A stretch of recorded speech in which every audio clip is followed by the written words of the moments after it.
ce week-end de Serie A n'a pas été très folichon en Il surprise. se retrouve à moins 12 à cause de la victoire du Torino 1-0 sur le terrain de Udinese. C'est le premier joueur né en 2000 à atteindre la barre des 20 goals en Serie A. Ciao tout le monde les gars, c'est Anthony et Julien d'Occhio Calcio et on se retrouve pour le débrief de la 30e journée en compagnie de Julien. Salut Jus. Salut à tous, salut Anto, comment tu vas? Jus en grande forme. Et toi, comment ça va? Moi ça va, très bien, très bien. Ok. Bah écoute, dis-moi si tu vas bien, dis-moi de quoi on va parler ici pour ce débrief. Écoute, ce week-end de Serie A n'a pas été très folichon en surprise, donc on va se répéter un petit peu des débriefs précédents, puisque tous les gros ont gagné, comme Juve, Rome, Naples, Lazio, Atalante et Milan, et donc la course à l'Europe reste inchangée et très disputée. On va parler de l'Inter qui gagne encore une fois et qui touche le titre du bout des doigts. Et on va ensuite parler du maintien, car c'est là où il y a eu un peu plus de rebondissement, car Croton, malgré que marque encore, ben, perd. Et du coup, voilà. Donc, Ok. j'enchaîne directement avec Vas-y. le maintien. On rentre dans le vif du sujet. Donc, Croton marque 2 goals. Simi qui régale, Messias pas mauvais, Cordaz, etc. Donc, tous des bons joueurs. Malgré tout ça, Croton perd face à la Spezia 3-2. Mhm. Et la Spezia, eux, contrairement à Croton, assurent le maintien, je dirais, ils sont plus ou moins safe. Et Croton qui s'enfonce à moins 12 de la zone non relégable, Ouais. justement. Franchement, grosse déception pour eux, malgré qu'ils arrivent à marquer énormément de buts. Ici, ils enchaînent les défaites, donc je pense qu'il y a un énorme Ouais, impact psychologique sur leur tête et à mon avis, ouais. ils s'en sortiront pas de cette saison difficile pour eux. Après, c'est triste pour les Calabrais, mais je pense que les autres équipes de Serie A pourront faire leur petit marché à Croton parce que Simi, avec autant de buts, le nombre de buts qu'il marque, il pourra faire le Ouais. plaisir à d'autres équipes de Serie A. Messias, pareil, et le gardien Cordas, pareil. Donc Croton pourra faire les beaux jours d'autres équipes en Serie A. Et justement, Croton s'enfonce. Pourquoi, Anthony? Ben écoute, ils se retrouvent à moins 12 à cause de la victoire du Torino 1-0 sur le terrain de Udinese. Mhm. Et du coup, ben, le Torino qui a encore un match en moins et qui a 5 points sur le premier relégable. Ce qui fait qu'il y a un petit fossé qui se creuse là entre les trois derniers et le reste du classement. Donc ça commence à se dessiner petit à petit. Et le Torino qui prend 5 points sur Cagliari qui a perdu 1-0 sur le terrain de l'Inter. Ouais, justement, Transition. Cagliari qui fait cette mauvaise opération. Yes. Mais bon, après, on peut pas trop leur en vouloir parce qu'ils ont joué contre une Inter solide, 11e victoire d'affilée, 6e victoire d'affilée par un but d'écart, solide, efficace. On peut rien dire. Conte impérial. Rien à dire. Ici, j'ai vu ce matin que Conte il reprend Chelsea dans le mal l'année passée, va gagner le championnat. Il fait pareil avec la Juve, il ouvre une ère avec la Juve et ici, bah, il va gagner faire la même chose en gros avec l'Inter, gagner le premier scudetto de l'Inter après cette ère juventine de 9 Mhm. ans, 10 ans, je sais même plus, on les compte plus. 9 Du coup, Scudetto. ben, Conte, malgré que j'aime pas trop l'homme, etc., en tant qu'entraîneur, on lui doit quand même un peu le respect. Il est souvent critiqué, mais là, ben, son jeu, ok, il est pas flamboyant, mais l'Inter est efficace et il se dirige clairement vers le titre. Ouais, c'est clair. Comme on l'a dit tout à l'heure, comme on en a discuté, c'est lui qui a créé la lancée de la Juve avec ses 9 titres. Et c'est lui qui va venir la refermer, on a l'impression. Donc Ouais, c'est ici, ça. il y a énormément de chances pour que l'Inter soit champion. Donc il faut respecter son travail. Il n'y a Ouais, pas grand-chose à dire. clairement. Il a amélioré l'impact de Lukaku. Il l'a fait progresser. Enfin, je trouve que c'est quand même énorme ce qu'il fait. Et voilà, rien Ouais, à dire.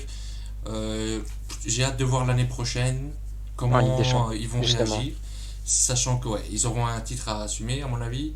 Ils auront comment dire, une place à défendre en Ligue des Champions. On espère qu'ils vont pas trop être ridicules comme ils l'ont été ces dernières années en Europe.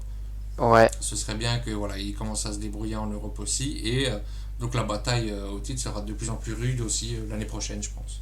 Rude Van Nistelrooy. Sinon, j'ai parlé de Conte. Ben, il devra passer ce cap d'être bon en Ligue des Champions parce qu'on sait Conte, c'est un entraîneur de championnat. de championnat. Il est vraiment très très bon. Il l'a montré à plusieurs reprises. Comme j'ai dit, Chelsea, Juve, Inter. Donc pour moi, il devra step up en Ligue des Champions. L'Inter devra se qualifier parce que c'est comme ça que tu regardes tes grands joueurs. C'est comme ça que tu ouvres un cycle et que tu continues à gagner. Donc pour moi, l'avenir de Conte se fera en Ligue des Champions l'année prochaine. Et l'avenir de l'Inter également, parce que pour moi l'Inter c'est une équipe qui a du potentiel, et déjà cette année ils auraient dû se qualifier, représenter un peu la Serie A en Italie. Malheureusement ça s'est pas fait, ils se sont concentrés sur le championnat, est-ce que c'était fait exprès ou pas, bref c'est un autre débat. Mais en tout cas pour moi Conte très grand entraîneur. Mhm. Ouais, donc ici, il y a clairement le trou qui s'est créé entre l'Inter et le reste du peloton pour l'Europe. Donc on a Milan à 63 points, la Juve à 62 et l'Atalanta à 61. Donc ça, c'est les trois derniers pour l'instant qualifiés à la Champions. Mhm. Ensuite, on a Napoli pardon, à 59 et Rome à 55 avec un match en moins. Non, c'est la Lazio La à Lazio, 55 pardon. et la Rome à 54. Et Pas de la Rome à souci. 54, sachant que paradoxalement, la Rome est encore la seule équipe en lice en Europe pour tous les clubs Ouais. italiens. Est-ce que ça veut dire que ceux qui jouent l'Europe en Italie, ils n'arrivent pas à être performés en championnat et inversement? C'est un débat qu'on a Après ça, déjà eu. ça a souvent été le cas, hein. Ouais, Milan, dans ses années d'or, ils étaient bons en Ligue des Champions, en championnat, bah, très rarement ils ont gagné le championnat la même année, donc voilà, c'est peut-être une mentalité comme ça et en Italie, mais bon, j'espère que ça va changer parce que pour moi, voir le premier d'Italie qui va gagner le championnat et se faire éliminer des poules, ça fait ça mal, fait tâche. ça fait un peu tâche et contrairement à l'Inter, bah, tu vois la Rome qui est septième, qui a du mal en championnat, mais qui en Europe vient de gagner 1-2 enfin, a gagné 1-2 face à l'Ajax, qui font une bonne prestation et qui est un peu l'honneur et l'orgueil italien actuel. Mhm. Donc voilà, j'espère que l'année prochaine, en tout cas, on se dirige vers un Milan Juve Inter en comeback en Ligue des Champions, les trois d'un coup, ça fera plaisir. Avec une Et quatrième que, un peu surprise entre l'Atalanta et le Naples, à mon ouais, avis. ouais, mais j'espère que ça se passera comme ça. En tout cas, actuellement, je signe directement pour si ça se finit comme ça. Et ben, là, on va voir vraiment ces sept-là dont on a parlé qui vont aller en Europe, parce que même si la Rome ne gagne pas l'Europa League et ne vont pas en Ligue des Champions, Ouais, ben, il y a Juve Atalanta encore en finale de Coupe d'Italie, donc d'office, une place va se libérer à la septième. Une place pour l'Europe va se libérer. Ils c'est ça. joueront les qualifs. Mais bon, normalement, sauf très grande surprise, on devrait se retrouver avec Avec ces ces sept équipes sept-là, en Europe et on espère un meilleur parcours que cette année. c'est ça. Sachant que la Rome a pas mal d'avance sur le poursuivant qui est Sassuolo. Donc Mhm. normalement, c'est ces sept équipes-là qui se retrouveront en Europe et c'est quand même bah, les sept plus grandes équipes actuellement, je pense, en Italie. Donc l'année prochaine s'annonce assez prometteuse, Oui. mais on ne sait pas encore dans quel ordre en fait. Qui va aller où, c'est ça qui reste à déterminer. Et l'Inter sera favori et non plus la Juve l'année prochaine si l'Inter gagne le titre. Et ça changera un petit peu la donne puisqu'on attendra forcément beaucoup de l'Inter. Et la Juve pourra relâcher un peu la pression et aller chercher peut-être encore une fois un titre. Milan, on espère que seront renforcés. L'Atalanta, bah, ça reste une belle machine qui déroule, c'est plus une surprise. Naples pourra sûrement changer d'entraîneur et attirer d'autres joueurs.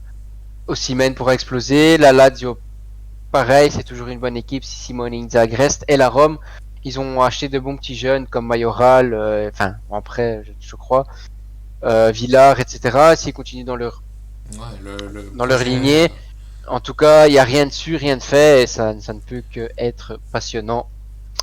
Voilà, voilà. Avant qu'on clôture ça, j'aimerais faire ma petite Aparté. in- intervention. Donc, c'est mon moment pépite.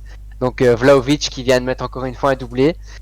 Et qui arrive enfin, qui arrache un petit record qui est c'est le premier joueur né en 2000 à atteindre la barre des 20 goals en Serie A et je trouve ça vraiment pas mal. J'espère que le Milan se penchera sur son sujet pour le Dopo Ibra. Mais Donc écoute, voilà. c'est certainement ouais, un futur crack à suivre prochainement en Serie A. Ou le Yes. futur crack. Donc on le suivra. À noter la semaine prochaine des big matchs entre le top Ouais, 7. On a l'Atalanta qui reçoit la Juve. Donc là, pour le podium, va certainement un match nul. Parfait. va certainement se faire, comment on dit, chambouler, n'est-ce pas? Il sera chamboulé si l'Atalanta vient à gagner. Il va avoir du grabuge là dans le classement. Et on a aussi Naples qui reçoit l'Inter. Donc un match assez décisif. Donc est-ce que l'Inter va réussir à garder sa série consécutive de 12 victoires? Je pense que oui, mais bon, à voir, à Naples, c'est quand même, ça joue bien et C'est solide, ça hein. peut faire basculer l'Inter. Mais si l'Inter reste dans sa lignée de solidité, d'efficacité, Après, et en tout cas, ça serait bon pour la Juve, pour le Milan et pour l'Atalanta que Naples perd un peu de points. une victoire de Naples et peut-être que psychologiquement ça va booster les autres équipes et peut-être que le titre n'est pas encore joué. Donc on sait Ouais, jamais. On sait c'est jamais. chaud quand même, c'est chaud quand même. Ouais, on sait jamais. Ben, je pense que ça va être assez décisif quand même pour la suite du championnat. Ici, si l'Inter gagne, c'est clair qu'ils auront été beaucoup trop forts cette année. Yes. Allez, Ben, ce sera tout. Et du coup, ben, la petite phrase de fin, on vous remercie beaucoup de nous avoir regardés. N'hésitez pas donc à liker, commenter, partager, d'interagir avec nous en commentaire. On se retrouve pour la semaine prochaine. Ciao à tutti. Petit accent français. La semaine prochaine, je fais l'accent quoi, hein, tout. Québécois. Ah, ça j'arrive pas, là. Merci à toi. Ciao, ciao. Allez, ciao à tous.